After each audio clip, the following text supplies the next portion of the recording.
Yes, there we are. So, thank you all for being here today, taking the time and making the space for Garrett's story.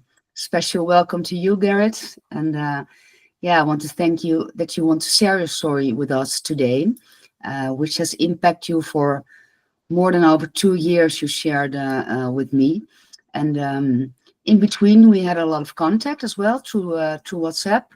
And yeah, I was so touched by what you told me about your journey and finding yourself again. Also, the balance between your soul and your ego. And well, you shared so many beautiful stories.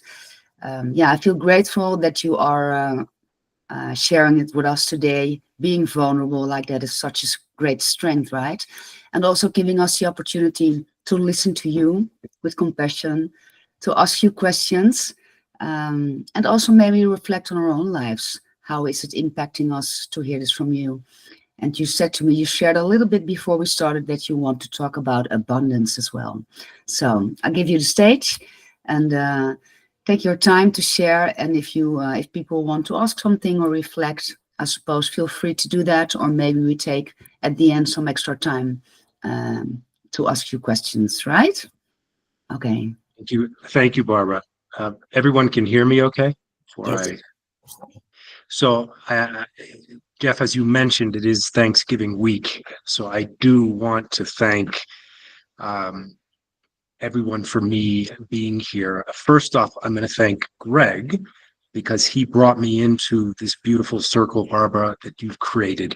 And thank you also, Barbara, for giving me the space to talk with you guys today.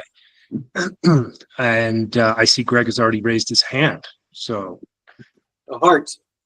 a heart. Oh, okay, came up on my screen as a No, I just wanted to. I just wanted to put on a heart. Yeah, no. Between a hand and a heart, that's what I wanted to give you. Yeah, a high heart, I suppose.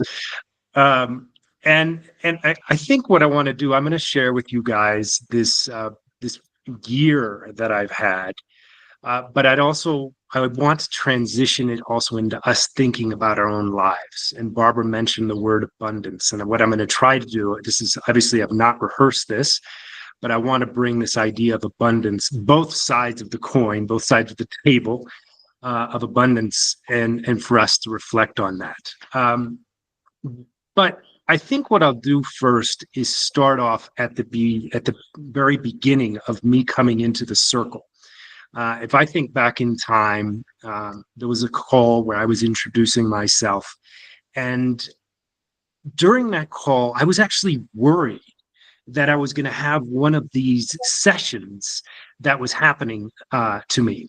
I would have these moments when all of a sudden I couldn't understand what was going on, nor could I speak, right? And I didn't know what was going on with me, right? Now, putting all this in context, I've been working on the agricultural forest frontier here in South America, doing very tangible work to stop and reverse deforestation, working with communities to create a new alternative economy. And it's wonderful, tangible work, but it also is something that can burn you out. Yeah. And I believe I mentioned that the first time we talked about, what burnout is. So I was going through this whole sort of search of what is going on with me. Why all of a sudden do I enter a period where I can't understand what other people are saying? And these were these were sessions that would last for maybe 5 minutes, 10 minutes, half hour, and then I'd come back to some sort of state of normalcy. So I started doing some research. Maybe this is something more than burnout, right? So I started to see doctors, and as it turns out, I after many studies, finally got to an MRI study, and the image showed a tumor, which was about 4 centimeters. If you think about, a tangerine orange, something like that, which was in the temporal area of my brain, right? And so you're looking at an image and all of a sudden you see this tumor sitting there, right? And I remember the doctor's visit where it was identified. I was with my wonderful, beautiful wife, who's been so supportive and loving of me, right? Talking about abundance. And we're sitting there in the doctor's office, and the doctor brings up on the screen the image. And Sabrina sees the image, and she immediately begins to cry deeply, right? And this is because actually both her mother and her ex-husband died of cancer. Whereas I look up at the screen and I see what it is, and a big smile comes up on my face. And so I was actually relieved because it was clear what the problem was and how it could be solved. It wasn't cancer. This is a benign tumor, right? I didn't have epilepsy, right? Again, the cause was this tumor that's in my brain, and it had a clear solution, right? So you can imagine this image sitting there in the doctor's office where my wife is sitting next to me and she's just breaking down in fear, right? And I'm sitting there and I'm actually relieved that the problem had been identified and that the solution was clear. And it's just an interesting image, right? Of course, Sabrina, my wife, came around emotionally really to understanding that the fact that the problem was a benign tumor and not something, let's say, more severe, like epilepsy or cancer. So it turned out to be a positive. But I remember that image, and I'll probably remember it for the rest of my life. You know, you don't know what's going on. You're having these absolutely crazy episodes where you're disconnecting from life, and then all of a sudden the problem is identified. So the next step was to quickly get me into the operating room, where they took this side of my brain, they opened it up, and they took the tumor out, right? Now, I think Greg came and visited me in the hospital the night before my operation, which was on June 1st of this year. And since then, I've been in this period of recovery, right? And it's honestly like nothing I've experienced ever in my life. I mean, it is literally you're taking, 2 steps forward, 1 step back. But as we build towards this idea of abundance, I do actually reflect on the tumor and what it's brought me with gratitude, because I've been working so long and so hard on the issues that I mentioned before, working with communities here in South America to stop and reverse deforestation, create new economies,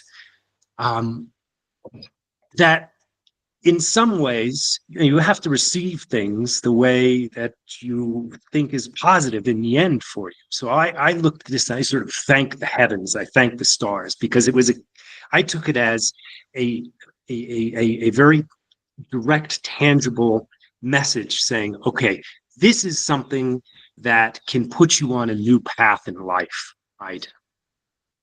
So I've taken it that way, even though when they open up your brain, frankly, it's pretty intense and the recovery is intense. I've tried to take it with the most positive pathway possible. So that's what I can say up to that point. So we're talking about abundance, right? And I don't know if you guys have a piece of paper, you could perhaps write the word abundance there, or you can think about it and visualize it. But abundance, we can define it many different ways, right? But I think in this case, I think there are obviously positives, but I think with abundance there can also be challenges. I don't want to use the word negative, but there can be things that are abundantly challenging as well. And as I've navigated this recovery from the tumor, I'm very grateful, because I've had an abundancy of many things, both on the positive side and on the side that are challenges. First of all, let's start with the positive. As I mentioned, I've been building this business for many years, so I had the blessing, the gratitude to continue to receive benefit from the business to support me while I've been recovering. I mean, that's something to be very grateful for. I've also had the amazing love and support from family, friends, a good close network of friends. On the other side, you have challenges. Here you are recovering from a brain tumor. You obviously are not operative the way you would like to be operative. You see friends who are doing great work. And I suppose as a bit of an entrepreneur, I also like to be active and move forward. So you're facing, at least in my case, these situations where you're not completely operative and you have friends which motivate. But where do you navigate being motivated versus comparing? I think in modern life, we so often compare ourselves to the way other people do it. But obviously, I just had a damn brain tumor. Why am I comparing myself, right? But that's one of those mental things that happens. So that again is how do you navigate that? Another thing is, which is it's been something I've been trying to navigate, is the recovery, which is related to what I was saying before about being motivated versus comparing yourself. At what point are you supposed to act human, and at what point do you need to listen to your body and just be in recovery? Something I've been doing more of recently, since June 1st, when I had my surgery, is rest. And the rest has been amazingly beautiful and helpful. And I'm not only talking about getting 8 hours of sleep a night. Nap time, as we say to our children, right, has been amazing, right? To take a good 20-minute, half-hour nap can be so restorative in so many ways, right? And then you pick yourself up after the nap. You might have a tea or a little bit of coffee, and you come out into the afternoon sun, and you feel energized again to keep on working on those things that you feel motivated about, right? But sometimes you might think, well, maybe I'm resting too much. Maybe I'm getting lazy, right? So you have these things that you're trying to navigate, and I think what I've gotten to is thinking about resilience. I think I have built an abundance of resilience, and I think resilience, you can see it on both sides, right? You can see it on you come to resilience both through the positive and through the difficult side, right? I think both of those things help build resilience. So I do feel like I'm growing in terms of having this abundance of resilience. Hopefully that makes sense, right? But it's not about perfection. I think I've found it's about finding this balance, right? And it gets back to what I was saying about one should feel motivated, but perhaps not compare themselves too much. And this is real time, guys. This is real time, because even though my surgery to remove my tumor was June 1st, my recovery continues. It was 3 weeks ago. Okay, let me actually preface this. The tumor was in my temporal lobe, right? So the temporal lobe is what really controls your memory and your language skills, right? But it also is something that regulates some of your epileptic episodes, as it turns out. So I don't have epilepsy, but I was having these odd seizures, and I thought I was fully recovered. And there was a medicine I was taking. It's called Keppra. You guys can look it up, and it's been extremely effective for people who have epilepsy, or people like me who's had a brain tumor, and to whom it creates these kind of epileptic episodes. I was feeling really good. About around August, I said, I don't need to take this medicine anymore. I feel really good. So I disobeyed the doctor's orders, as they say, right? And since August, I stopped taking this medicine. And I shouldn't have done that. because little by little, these kind of episodes were starting to build back, right? And I should have been listening to myself and, taking a little bit of this medicine again, which again is very effective. And 3 weeks ago, I was driving the car and I had the most severe epileptic episode that I've ever had in my life. It was this intense seizure. Is that the right word? And I lost consciousness. My wife was able to very, very safely, just in time, pull the brake of the car as we drive a stick shift, right? So she's able to pull over the car. And I completely fainted while driving the car. And for about a 10-minute period, I had one of the most, or let me rephrase, the most painful thing that had ever happened to me in my entire life. I'm shaking, right? Right. And this unbelievable pain, especially in my back area, in the lumbar area. And my wife got into the driver's seat. She actually had to get a couple people off the street to carry me because I'm unconscious and I'm shaking in this severe pain, put me in the back seat and drive me to the emergency room. And I wake up in the emergency room and I'm screaming at the top of my lungs, like I don't think I ever have in my life, using bad language. And it was like, oh my God, I thought I had recovered fully. And, of course, afterwards, I do the research. And yes, the recovery period takes its time, right? And so I just wanted to share that with you because these recoveries do take their time. That said, we get back to abundance. I wouldn't be here today if it weren't for what we've achieved with modern medicine, right? So again, I feel very grateful, even though I have gone through these difficult periods. It gets back to what I'm saying. I do think I've grown to be a more resilient, strong, reflective person than I ever have.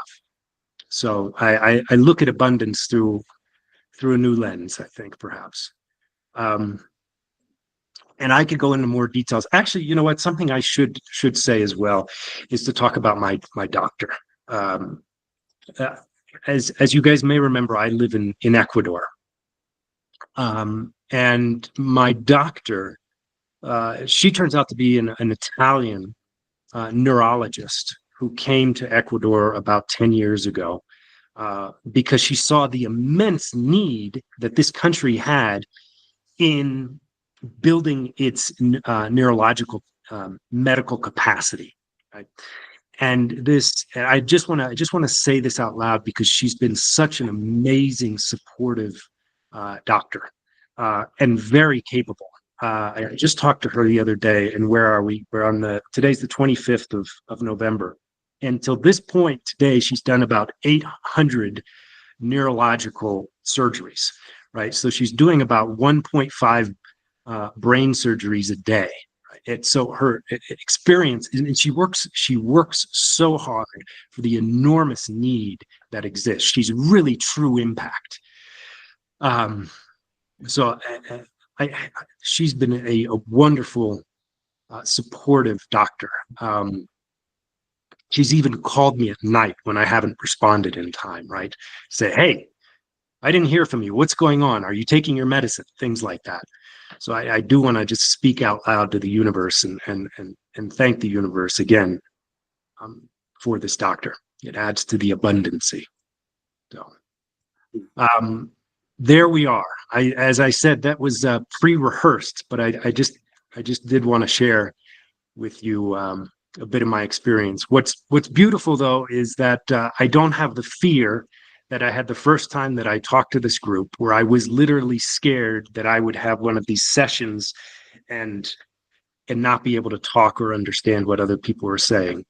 I'm here fresh and direct with you guys, taking the medicine that I should be taking.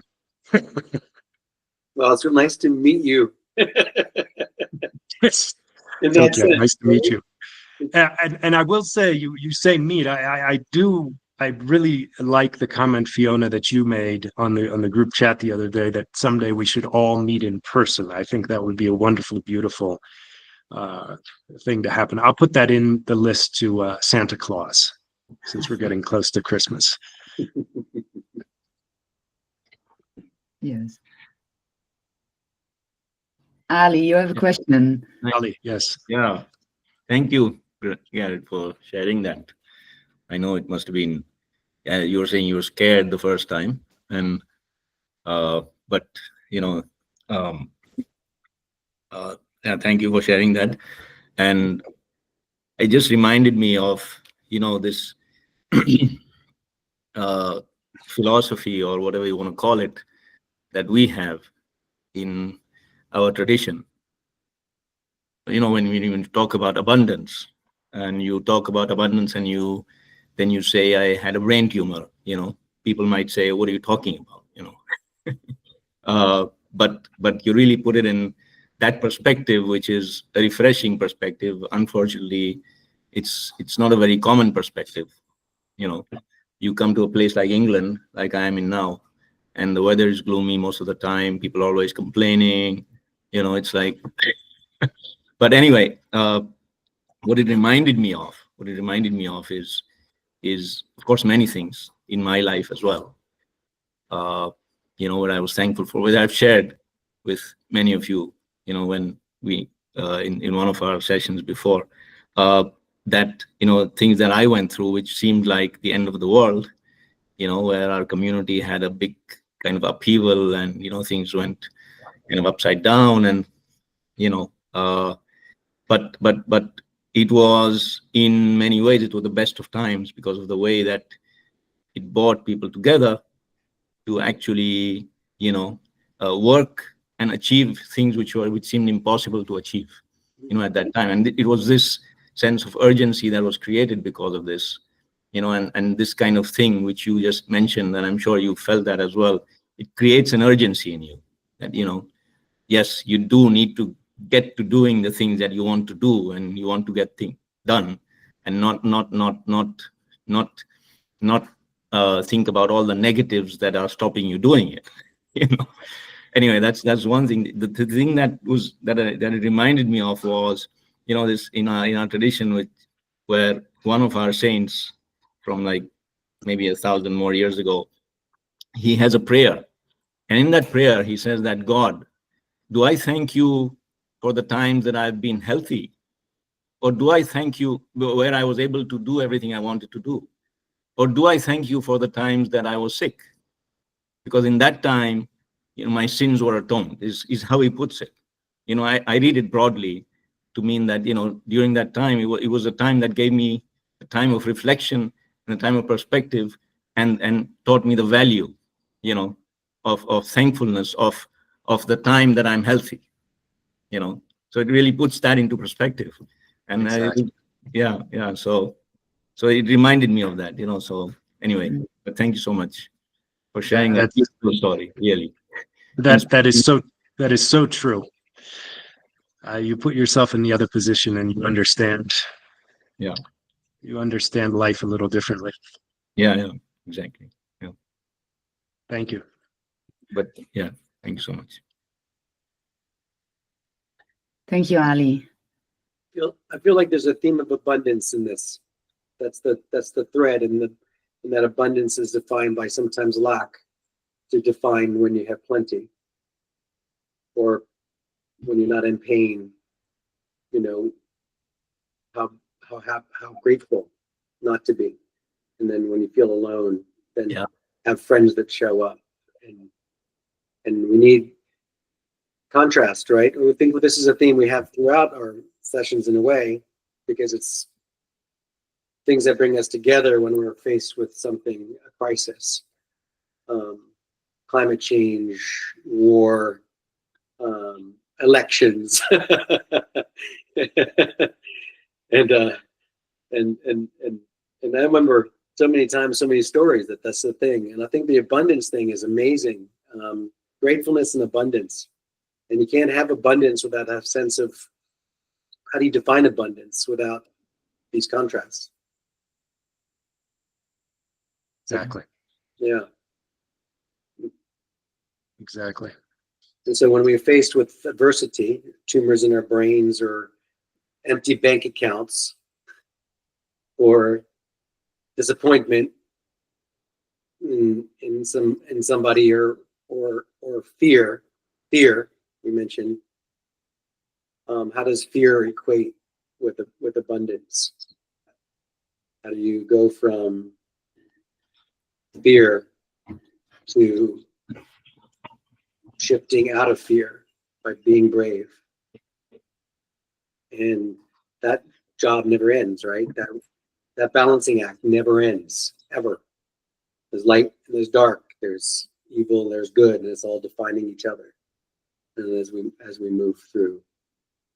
To add on to that, thank you, Tokyo, for those words.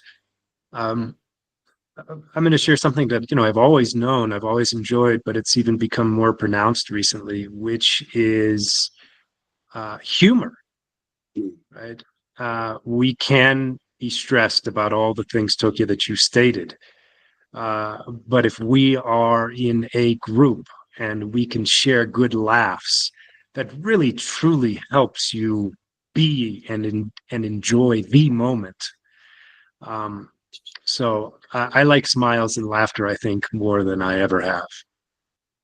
I think I see it. That's why when I was thinking, it's nice to meet you. There's a lightness to you that, as you say, that you had reasons to be maybe not out there like that.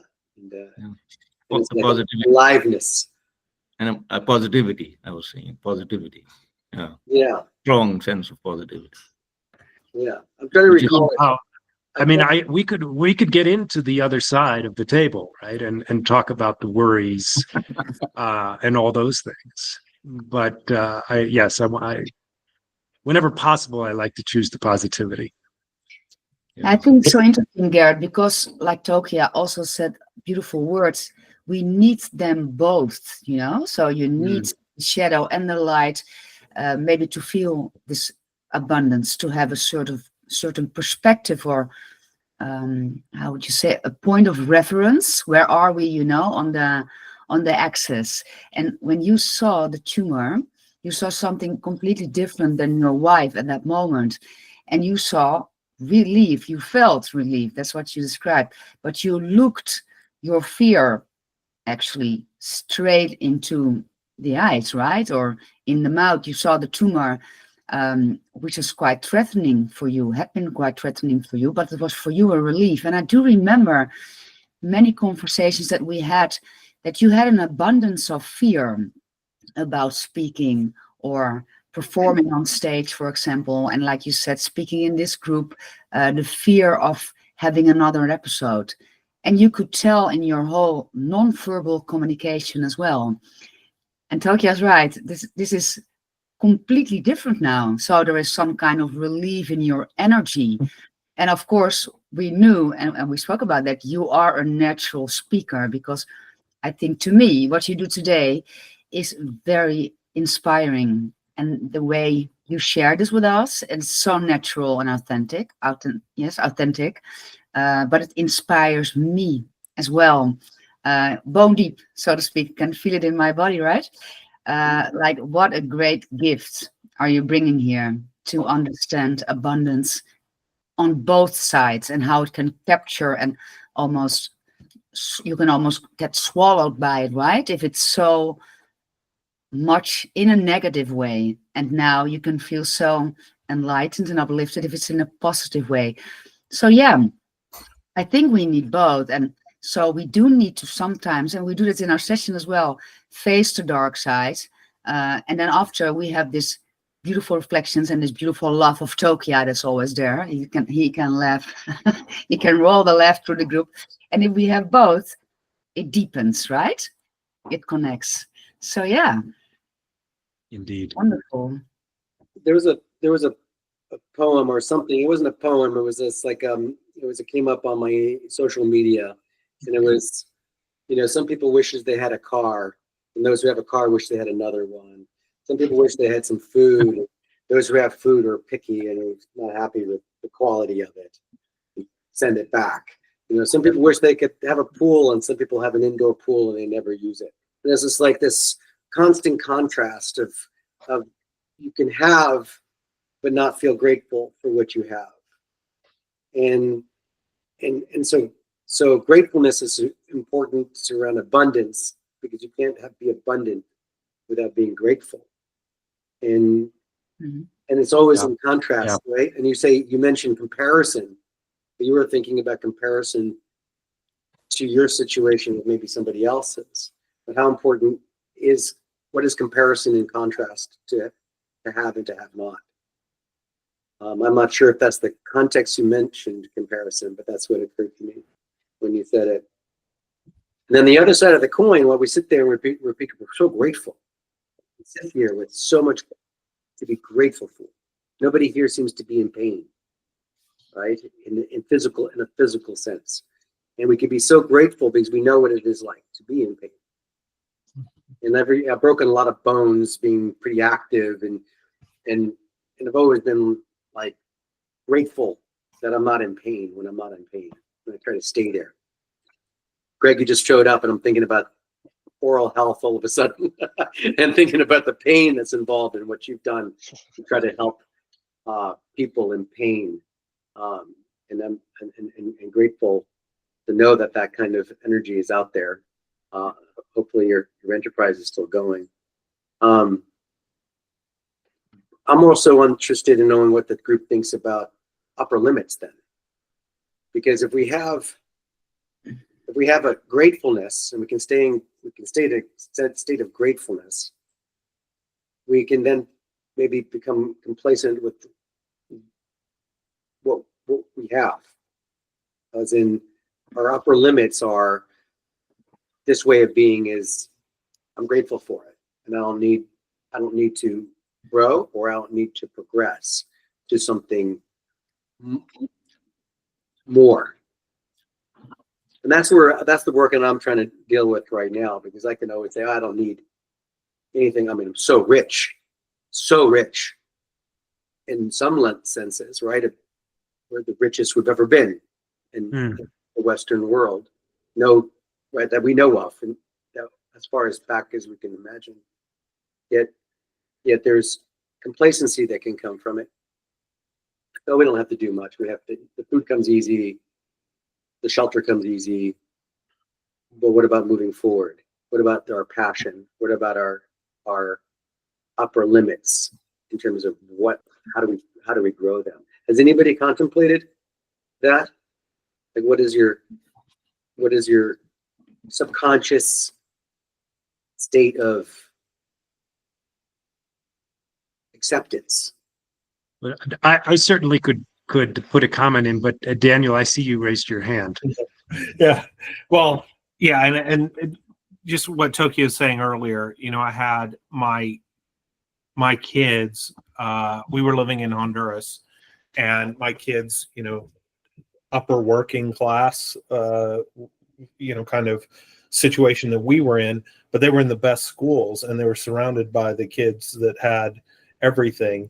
And then yet literally not even a quarter of a mile, you know, across a road in a river, there were people living in shanty houses. And, you know, as my kids started getting more and more spoiled, it's like, hey, you know, let's take a ride. Let's go buy a chicken and find a family over there that could really appreciate that, and just talk to them about, you know, what life's like, you know. And it literally was within easy walking distance of where they were. And I think that concept of, you know, seeing that as hard as, you know, just because you're not getting what you want today, because everything is readily available to you for the most part, that doesn't mean that's how the rest of the world lives. And you need to have some appreciation. We did a mission trip to Nicaragua, for example, and went to a really, a community that couldn't survive without the community working constantly together and having the faith that they had. So, I think certainly if you want to move up that level, Tokia, you also have to, explore, how far are you on the chain of what's possible? And I definitely believe as you serve the people that may be behind you, it helps enlighten you into better ways of growing yourself.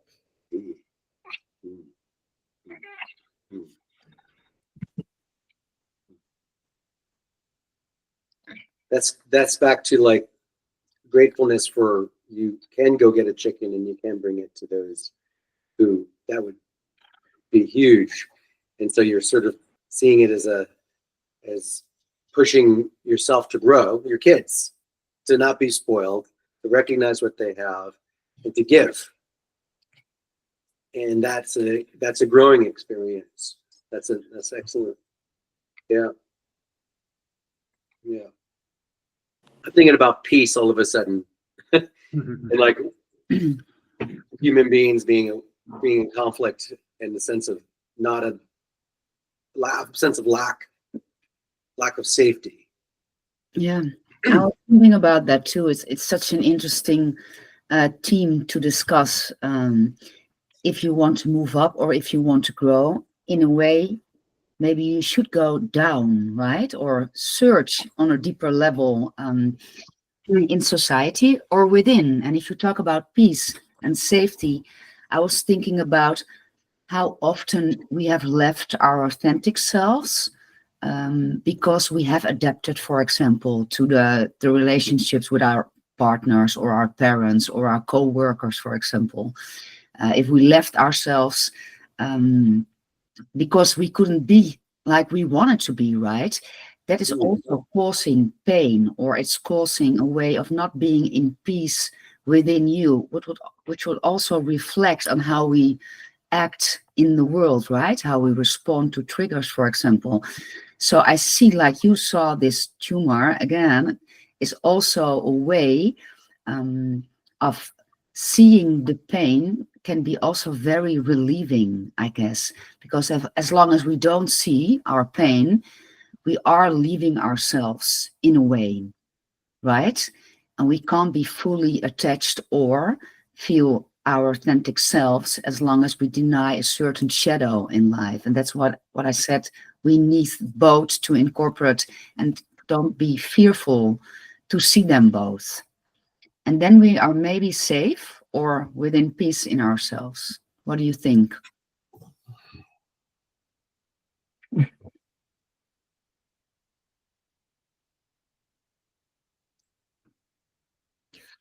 I certainly see acceptance being acceptance and gratitude are two key components for me personally.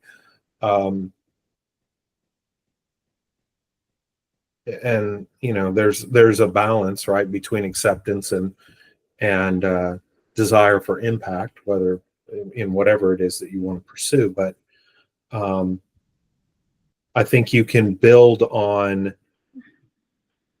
a foundation of deeper understanding when you come to a point of acceptance, and really gratitude is sort of an inventory of the positive that you have, a resource base for all you do. I'm hearing Barbara, I'm hearing it from the perspective of peace and self and abandonment you mentioned. So gratitude and acceptance, Daniel, right? And then in context of abandonment of self in the sense of safety. So, right, so we're grateful, and then when we have upper limits. And maybe the upper limits that I'm hearing, Barbara, is the abandonment of self that comes from our upbringing, our culture, our patterns of our society, are many things that are coming from outside of ourselves that we then mold ourselves into. Like there's a war, we join the army. There's a sense of honor, and so we do things, and we don't necessarily give up ourselves. We accept a greater force outside, the way the school system's industrialized in our attempts to compete in the post in the industrial era. And how we War and Peace, Tolstoy captures to me that so well, which is that everybody gets swept up by something, a huge movement into war, and nobody seems to be in control. And in the sense from what Barbara's saying, I feel like the self is lost in those movements. And then what is the relationship of that loss of self and fear?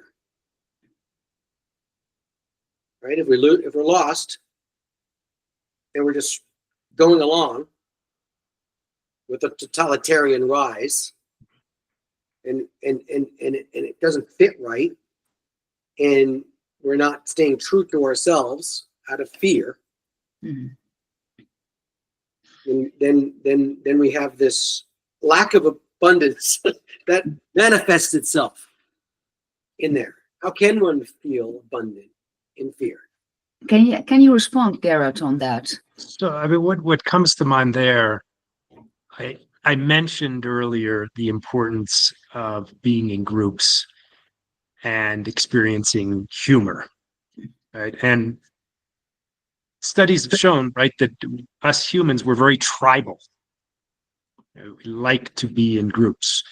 And I think Tokyo and Daniel and others that are talking here today, we're describing perhaps what's happened with this very modern digital society, where we are exposed to so much and so many people and movements, etc.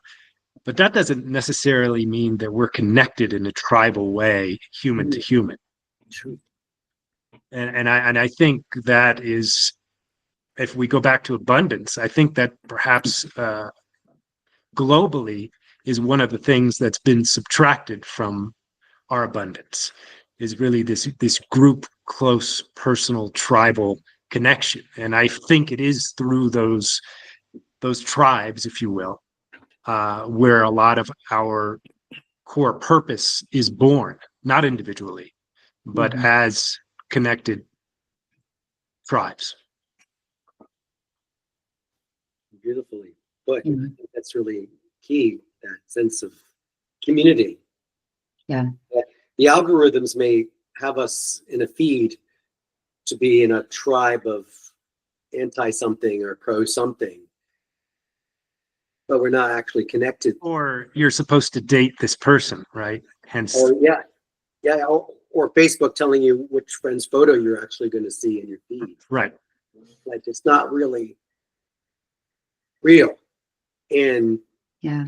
in the tribe you're describing, it reminds me when you were talking before about, oh no, it was Daniel when you were talking about bringing the chicken to the shanty town. It reminded me when the Germans came to Norway and they took all the meat, and the life expectancy went up in Norway, and the community was formed. And we in demography study life expectancy in times of crisis. If there's a cohesion of the tribe, which Ali, you're also mentioning. Right? So we've got this cohesion in the sense of, back to their theme, right? Like lack, fear come together, and it creates a cohesion in the group.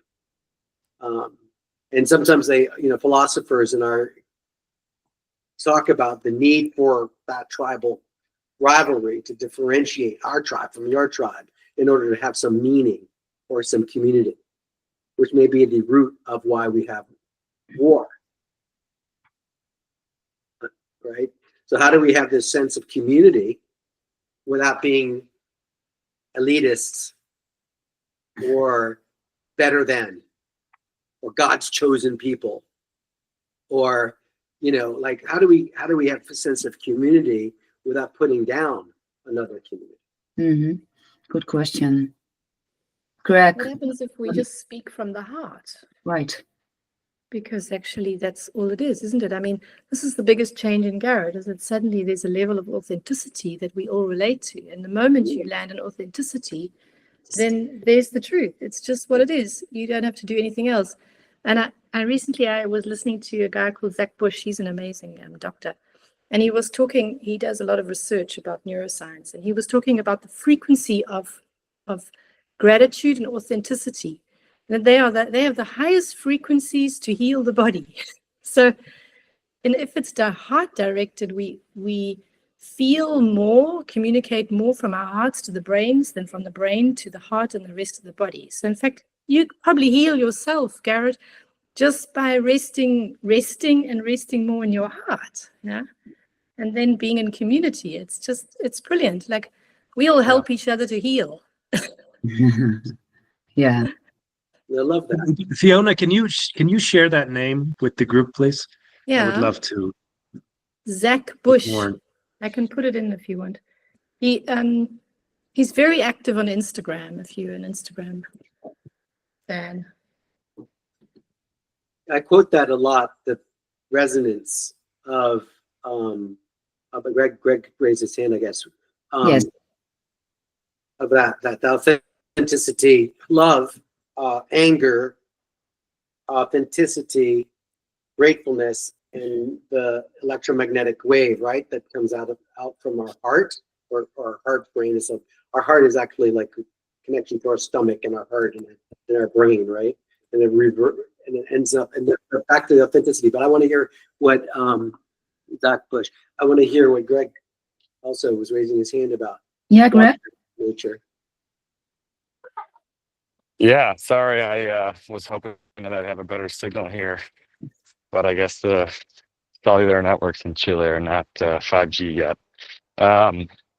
Yeah, you know, speaking from the heart, Garrett, I guess I kind of want to pivot a little back to your current lived experience, having gone through removing the tumor and recovering, you know, going up to Michigan. I had some deep experiences there. Perhaps there's room for you to share about that.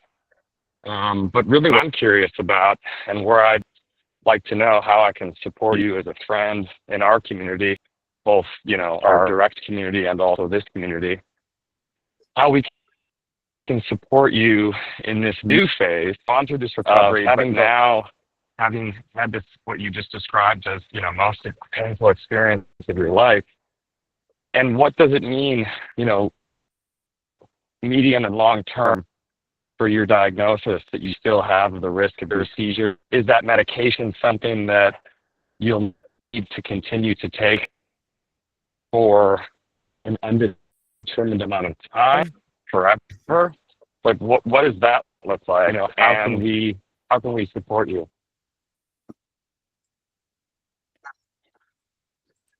Good questions, Greg. Yeah, I can share a couple things here. First of all, on those questions you're asking about the medication, I've been reading to see what the data shows. It's possible that I'll have to take this medicine, Keppra, for the long term, indefinitely. Not likely, but possible. I have my next MRI coming up. It's a routine checkup. So far, everything looks good. The brain looks good. It's just, you know, you're taking an orange out of your brain, and your brain literally has to grow back into the space that the tumor was taking up, right? So stuff happens in your brain. It has to recover. And my tumor in particular, as my doctor says, quote unquote, your tumor was effing large. So my recovery is taking a little bit longer than other patients. That said, again, as I said earlier, I mean, living in modern times has its problems, but it also has its miracles. I mean, the fact that this medicine exists is amazing. Yes, it has its side effects, right? It can make you a little groggy. It can make you a little testy. But those are things I can navigate through. And this gets back to what we're talking about. I mean, we all have these emotions, right? Whether it's caused by a medicine or just caused by our lives. Again, if we have a healthy tribe, family, friends, group that we interact with, share with, laugh with, that's more powerful than the side effects of a medicine. Right. And I do in particularly, Greg, want to thank you as a friend and colleague for bringing me into this group and building others. That's so damn powerful. So I don't know if I'm completely answering the question, excuse me. But Greg also mentioned Michigan, and I'm glad he did, because I don't know how much well, I'll just share this. I mean, we have a family property, which is my favorite place on planet Earth. It's on the coastline of Lake Michigan, on a little peninsula. It's absolutely just gorgeous, and you're so connected with nature. And here I am this summer. This is back in August when I decided actually to stop taking Keppra, and I was having these experiences, coming back to life, if you will, after the surgery, where I was stepping onto the sand dunes, where our house is. You step onto the sand, you bare feet, and you feel the sand in your toes, and you're looking up at the beautiful blue skies, right? And looking out at the water, and you just feel alive, right? After what had happened to me, right? And I was having these experiences of, okay, let me ask. I mean, have we all had the experience when we're with someone and we feel what it's like to fall in love? It's that deep experience, like, wow, what is this? I'm in love with this person that I'm looking at there on the couch with me, right?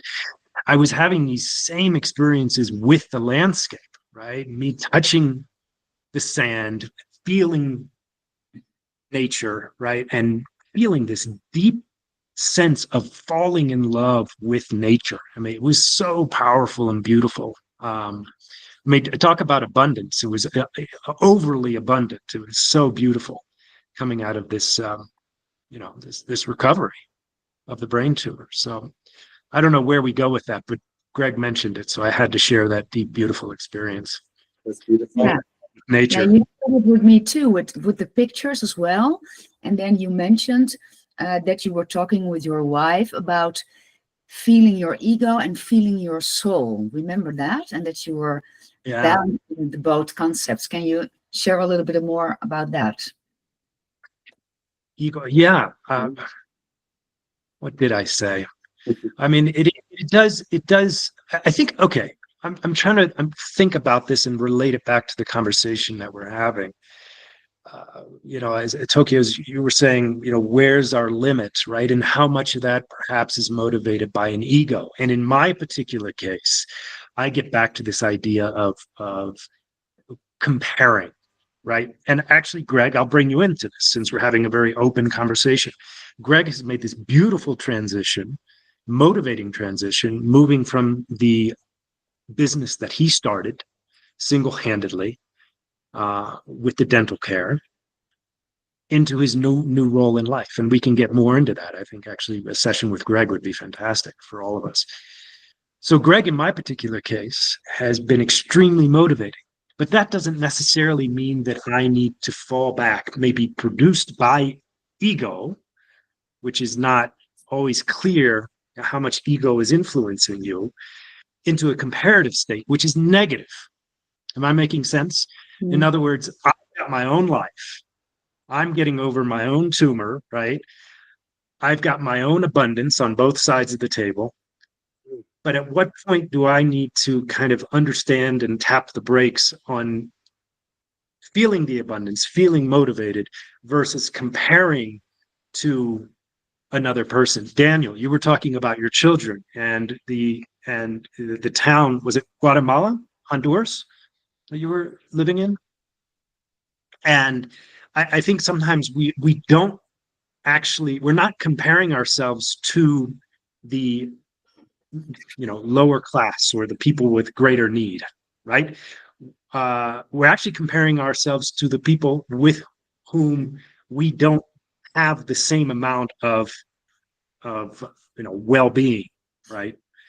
So am I making sense? I mean, I think it's really important to be careful in terms of how we judge ourselves to the surrounding world, right? And how you're doing a great job weaving all of these themes in this conversation. I feel like we've had comparison, we have fear, we have abundance, we have authenticity, and I keep going back to the Daniel's thing about going back to the shantytown. I have a very close friend, a young woman from a very young age, 20s or something, went on her own through North Africa and made it her home in Senegal and Kenya. And sometimes she dumps into Dubai, but she's told me that the authenticity of the people in the shantytown was something she couldn't leave by going back to Bordeaux or coming back to New York. There was that community, that realness that she found impossible to abandon. And so we're talking about abundance and talking about lack, but then sometimes going into, like, I think it was Gandhi, right, who came out of India and came to New York and said, never seen so much wealth of so many lonely people, right? There was like something completely, yeah. And I just think about that theme. So you just raised your hand. I was waving goodbye to Jeff. Oh, I'm sorry, Jeff. See you later, Jeff. So back to Fiona, you mentioned abundance, authenticity. So we have fear and authenticity. So it's like, Barbara, you said losing yourself to whatever the causes are of losing ourselves. So we can't be authentic. Fear prevents us from expressing how we feel, or reaching for what we believe, or choosing a path that's lacking health insurance, because you can't follow your dreams if you're also worried about paying the highest level of health insurance in the world, right? And we get stuck in that. So how do you get to authenticity? Through bravery. Yeah, I think that's a very important question as well. What comes up with me is that actually 2 weeks ago, the best friend of my youngest daughter had sort of the same surgery as you had, Garrett. So also in the temporal lab, there was a big part of her brain they had to remove the brain, to open the brain, because she was very epileptic.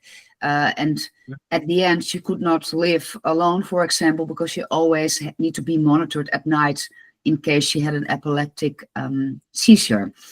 And then the parents now decided to do the operation, which was very intense as well and scary, to witness that. And and we were very close with the parents, and we came to visit, of course. And what I felt, and maybe that's also answering your question, Tokia, is it takes a village, right?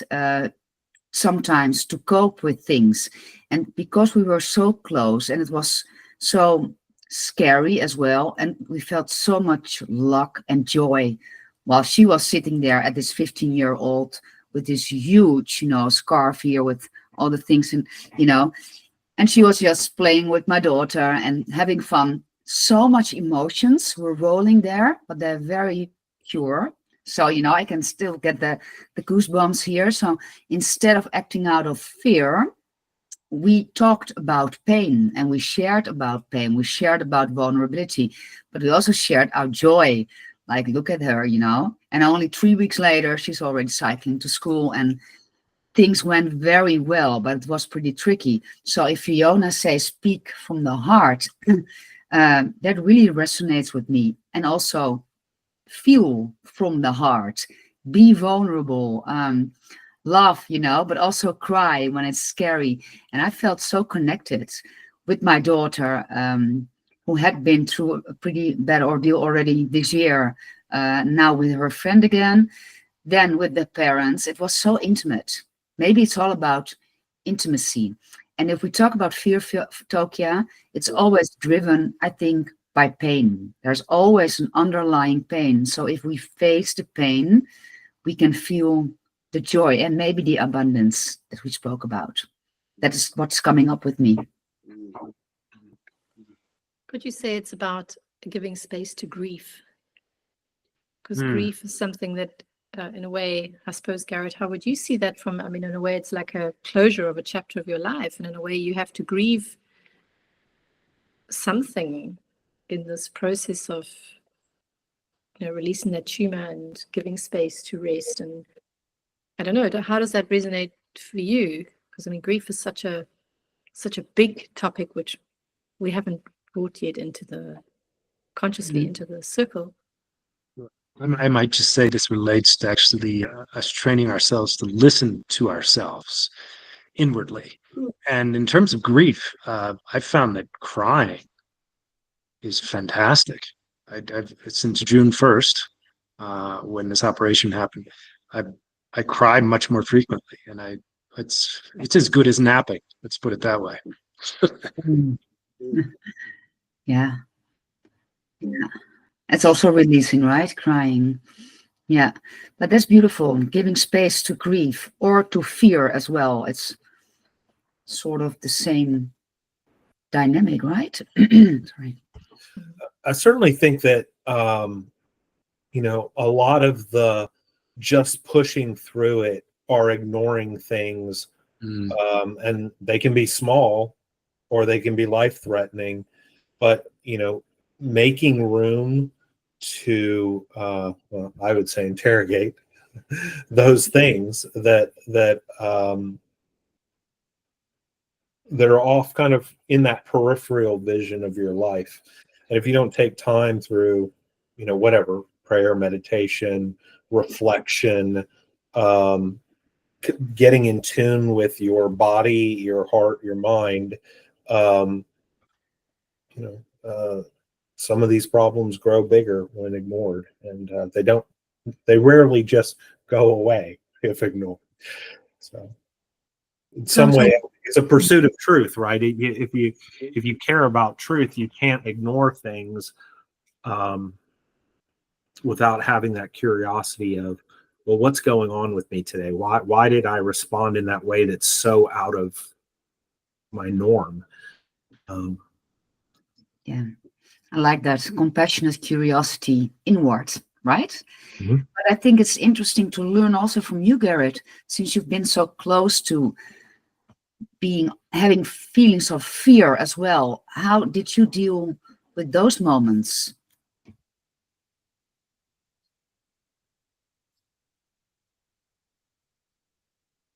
I think they have to be open to those emotions. I think your body, if you're really open to it, it will dictate to you. It will tell you what it needs, and I think the important thing is to listen to it, and that can mean many things: connecting with nature, sleeping, crying, searching out and being with friends, and just being with people. I think this gets back to, I don't know, if it's a type of meditation, but really just listening to what your body, your doctor writes you the prescription. Well, I think your body also writes you prescriptions. You just have to listen to it. And if you do listen to your body, is that the way to deal with fear as well? Oh, I think so. Absolutely. Yeah. Absolutely. In my case. So being more present with that energy and with that wisdom that helps dealing with the fear. That's beautiful. I mean, you have to feel the fear. I think that's part of it. Yeah. Yeah, you really feel the fear. You feel, holy shit, I feel scared, right? I feel what I feel, but feel it. And then, I mean, actually, I'll borrow something from Sabrina, my wife. What she's done through this process is she's personified these things. Once she lives through it, she's now at the place where she can personify it. So, and she's even gotten to a point where she images that fear or whatever it is, right? And then she can have that conversation with that feeling, with that emotion. So, if, people, when you live through it, I think you can find ways to manage it in different ways. I think if I can bring in one aspect to this discussion, which is, what Fiona said about feeling from our inner self, the fear, and what, Garrett, you're talking about, feeling that fear. Yeah, I think that's very important, not blocking it out, obviously, because that can itself be a kind of a tumor which grows inside until it becomes, unmanageable and finally it explodes, what Daniel also said.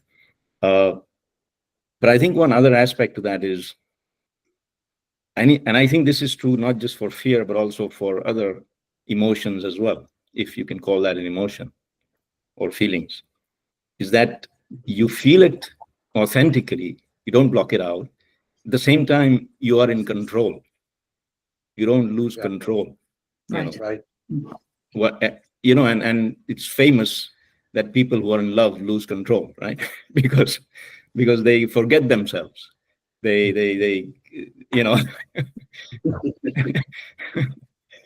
so I think is a very, very important part of feeling that, being authentic and feeling the true feeling that you're going through and not blocking it out. But at the same time, so what you do afterwards will depend on how you process and control that feeling and emotion.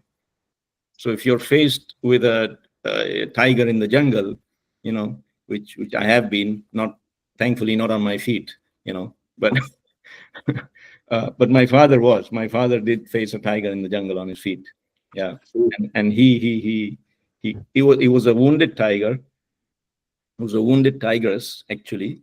And he had been tasked with actually bringing her down because she was becoming a danger to the whole area, to the whole region. This is in northern India somewhere, where it was becoming a man-eater and killing people in the villages and stuff. So he was out with a party of a few people. He was in the front.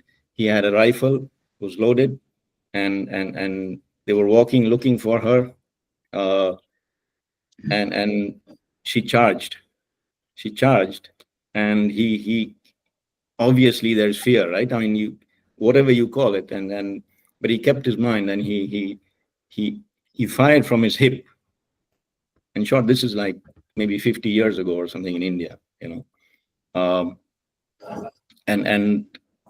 my point is that, that controlling that so that you can channel it in the right direction. Fear can be a very powerful driver, to do things, to, it can be for us to succeed. Fear of, that my family will go hungry. That fear can drive you to succeed, for example, right? So I think controlling that emotion, channeling in the right direction, I think that's just to bring that aspect into the discussion, Yeah. Has anybody, well, I'm sure everybody has, but subconscious, we're talking about things in a way like, authenticity, but there are blocks and there are fears that we don't even know maybe where they come from. And I think that there's some evidence to say that a lot of what comes to our mind is coming from our subconscious, right?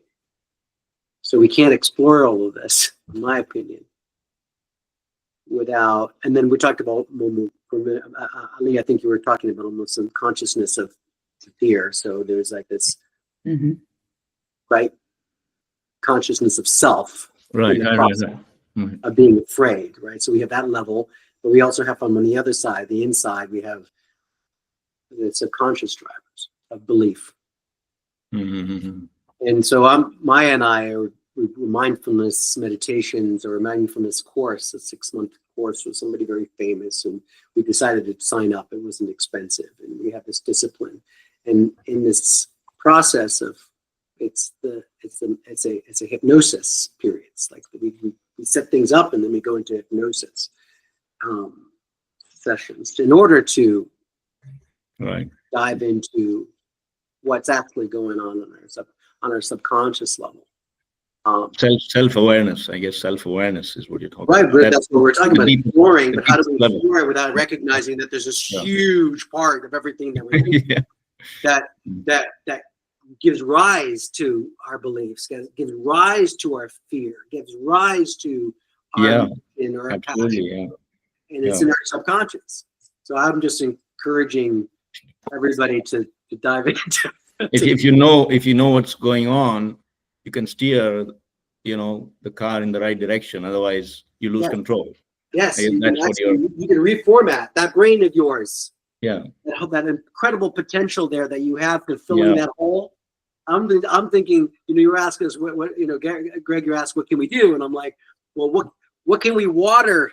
What seeds do we plant? In that neurological network that is evolving in that part of your brain. It's an opportunity in neuroplasticity, which is a very real thing. Mm-hmm. Well, Tokyo, I mean, one idea is actually to fill that space with an AI implant. Okay. That's. I'll experiment. If you want superpowers, go for it, Garrett. What some of my elders would say, that fill it with the spiritual connection. That's what spiritual inspiration. Yeah, we're gonna fill it with spiritual connection. I'm with Ali. That's my strategy as well.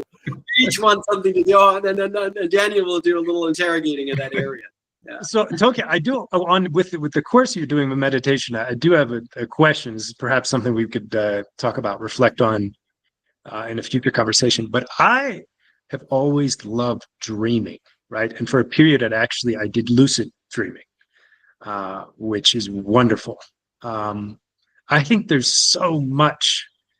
It's a whole nother universe, and it's a part of you that can be explored through dreaming. 100%. Yeah. Definitely waking up and doing a journal, Yes. recording if you can without disturbing any. Yeah. I had one recently. I was like, it was like 3 beds or 4 beds, twin beds, and they represented like a military ancestor. And I got into the room. I was in one of my and I saluted one after the other. And the last one, I could not lift my hand up. I was so overwhelmed with emotion. And I tried and I tried and I tried. And then the pillows representing the ancestor jumped out of the bed. And the corner of the pillows were like gesticulating for a hug. So I went in for a hug. And then I woke up and I go, oh my God, I have to remember this dream that I was just having. And then wondered who it was. And then my aunt sent me a picture of my grandfather in uniform. I'm like, okay, I'll accept that. Right, that higher connection, that subconscious, that gratefulness. In this time, I guess maybe I'm dreaming something like that because of what I feel is like we all need to step up and protect our freedoms. But I do that, Garrett. What you're saying, I sometimes go back to sleep when I'm having a dream, and I wake up and I say, I want to continue that dream. Let me try and get back to sleep again. Sometimes I'm awake and I do that. This is awesome. Yeah. But it funnily, it says in our tradition, there's a saying that dreaming is a part of prophethood, is one of the aspects of prophethood. So this is a lot said, that the prophet saw this in his dream, that this is going to happen, or that one of our saints, he saw this in his dream and then he acted on it and it led to so many good things happening and stuff like that. So it's very much part of I think it's part of many traditions, the dreaming. And Yeah. Very, very, very important. I think it's interesting to speak a little bit more about it in a future conversation, how to lucidly dream. Is that the word, lucid dreams? Or to, Lucid dreaming. well, what we did today as well, to know, we inquire, that's what we do. And I also heard a beautiful word from a woman, Fiona pointed out to me, a deep embrace of what is happening to us within. Brings so much beautiful information. And what I noticed as well, because you have been navigating a journey that you didn't always had under control, right? You didn't know where it was ending or where it was leading to. It's been also quite uncertain at moments, I can think. But I was thinking, like, if we are more connected to our instinctive or our intuitive self, isn't that when we are really in control, or when we are really have a certain power within that we can use, instead of driven by this fear or driven by these ambitions or expectations, or right? Isn't that the real control? I was just thinking about that. Very good. No, very good point, I was saying. Yeah, so we are learning to listen to our instincts and our intuition, and then maybe to our authentic selves, right? I really loved our conversation today. I feel so grateful that we are with such a curated group of people from all over the world, having such an intimate connection together. Yeah, I feel very thankful, thankful for that. And I hope we can continue this in the next year as well. You really touched me, Garrett, with your abundance, your energy. And like you said, when you fell in love with the beautiful woman next to you on the bench in your family estate, as well as nature and the elements. And if I can speak for all of us, I think we all fell a little bit in love with you today. That's what you radiated. That's, to me, that was your frequency. So thank you. But if I may jump in, I mean, that wouldn't have happened had we not been together collectively as a tribe today. So we all have something to do with it. Thank you. Yeah. Beautiful. Thank you. And we will invest more in this, starting with our Christmas circle. Fiona, she brought up the idea to be together, also a little bit in silence, to see what comes up. And maybe this is the start of lucid dreaming, or just wandering a little bit in our unconscious field, and having this heartfelt energy, right, Fiona? You want to guide us to such space, right? Having the space together in silence. Yeah, if that's something that resonates with the group. I just thought silence is such a powerful space too. To see what arises. Yeah, absolutely. Yeah, you like that? I was just thinking the same thing. I was thinking this is going to end and I'm going to sit here in silence. Is what I was thinking. Right. There you go. Let's blend everything, right? See what comes up. Silence is golden. Silence. Golden. You know the saying, right? We have it. It's an Arabic proverb as well. That Yeah. good speech is silver, but silence is golden. Silence is golden. We say it in Dutch as well, right? Yeah. But we can't do only with the silence. So we will put also a total contradictional energy against that. Is that the right word? An opposite energy. So we will have silence, but we will also have another surprise. Greg already knows, I think, what I'm talking about. But we have a very special guest, also one that Greg introduced to me. And yeah, he will do some body work with us, something we never did before. So, and this is also, well, for me especially, it's also getting connected with your true authentic self and having the guts to do it. So that will be exciting too. In our next Christmas circle. So hopefully we'll be there. I'll be there. All right. Wonderful. Good. Thank you, Garrett. Thank you, everyone. Thank you so Thank much. you all. Garrett. Bye-bye. Enjoy Thanks for peace sharing. and silence for a few minutes after Silence, this. yes. There was a lot in here.